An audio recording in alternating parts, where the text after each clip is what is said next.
Welcome to this explainer. We're going to do something a bit different today. I want you to step into a completely chilling, first-person perspective with me.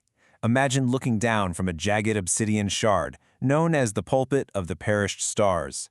For this journey, I am the witnessing observer, the Shadow Reaper, eagerly welcoming you to the final curtain call of human vanity. So let's dive right into this dark theatrical narrative, one that completely dismantles absolutely everything we think of as order and purpose. Right off the bat, have you wondered who wrote the script for The Great Evening? You are merely ushers in a theater never meant to have an audience. That hooks you, doesn't it? Standing up here on the pulpit of the perished stars, we're instantly hit with the impending metaphysical chill. The whole foundational premise here is that human existence, our grand civilizations, our laws, literally all of our achievements, it's all just a performance. And honestly, the most terrifying part, it's a theater that was never meant to have an audience in the first place. It's just a stark, cosmic joke. Act 1. The Architects of the Void. Okay, so as the Crimson Star reaches its zenith in the heavens, waiting to signal the red chapter, a really clear contrast in this apocalypse starts to emerge. Think of it like a dark division of labor. As the Shadow Reaper, my role is the external logic of zero. I'm the one who harvests the physical husks and brings the great silence. But I can't actually act without my shadow partner, the Grim Gnash. He's the internal architect. He literally hollows out the meaning from existence, enforcing what's called the Great Fast until everything tastes of absolutely nothing. He uncreates the masks of the herd, completely paving the way for my harvest. So how exactly does the Grim Gnash pull this off? Well, he delivers what is known as the honest sound. It's described as this incredibly heavy thud. A thud that actually swallows light and pulls the human spirit straight down into the dirt. It proves to the valley dwellers down below that the universe is heavy, totally deaf, and perfectly finished. This sound uncreates their masks, completely clearing the stage for the Red Spectre's dominion. Act 2. The Delusional Fortress. Shifting our dark gaze downward from the stars, we see the kingdom of Landria.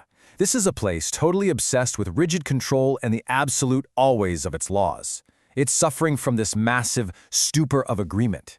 It's essentially a delusional fortress built on three main pillars of vanity: the scholar, the knight, and the king. They genuinely believe their civilization is permanent. But really, this so-called absolute order is merely a brightly colored scarf wrapped tightly around the throat of the void. Act 3. The Metaphysical Rupture. Now we get into the onset of an inverted hero's journey. It all begins when the Red Spectre sends forth an uncanny jester to perform a metaphysical rupture on the stage. I watched as the wit completely replaced the scholar, weaponizing laughter to shatter the gilded cages of their academic tradition. Then came the hunger, who took the place of the knight. I touched his steel with the frost of the high cold, and his armor just rotted into a physical manifestation of decay, proving that absolute law is a total illusion in a universe with no throat and no heartbeat. Finally, the small turned the king's divine right into a humiliating spectacle, shattering the Abylonian gaskets of his authority, just as my honest sound shatters the pride of the valley dwellers. I want to really emphasize here that this collapse is not a tragedy. It is simply the cosmic price of admission to clear the stage of stagnant habit. It is a laughter that confirms the smashing of old idols, proving to everyone that their precious logic was nothing more than a mask hiding their fear of the void. Act 4. The Great Fast and the Silence. Drawing you even deeper into this hollowing out of the kingdom, when those pillars fell, the jester invoked dark runes to completely destroy the fourth wall of their reality. He transformed the theater of their lives into the great clock of hollowed souls.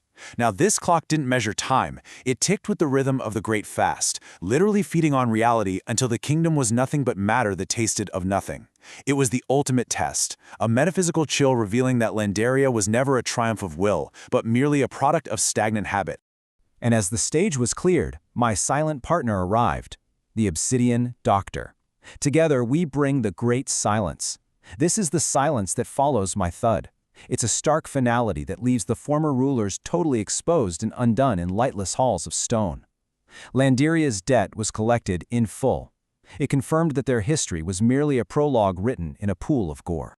Act 5. The Eternal Return. But wait, just as we architects of the void believe we've achieved absolute finality, the narrative pivots. From the freezing fog of Mount Crumpet, a twisted silver imp descends from the lunar height to shatter our illusion. Its silver lunar runes pulse as it mocks us.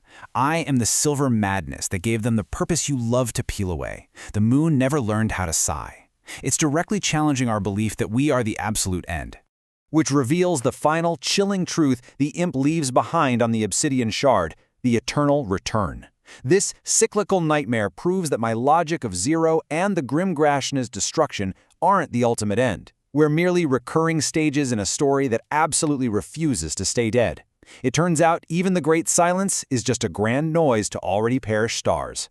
The void isn't a final destination, it's just part of the loop.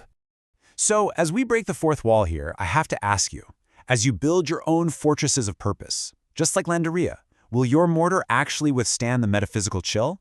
Or are you merely waiting for the thud? It's a heavy question to leave you with, but one that forces us to realize our own anchor has no bottom, leaving us drifting in the dark. Thank you for joining me for this explainer, and I'll leave you to think about that.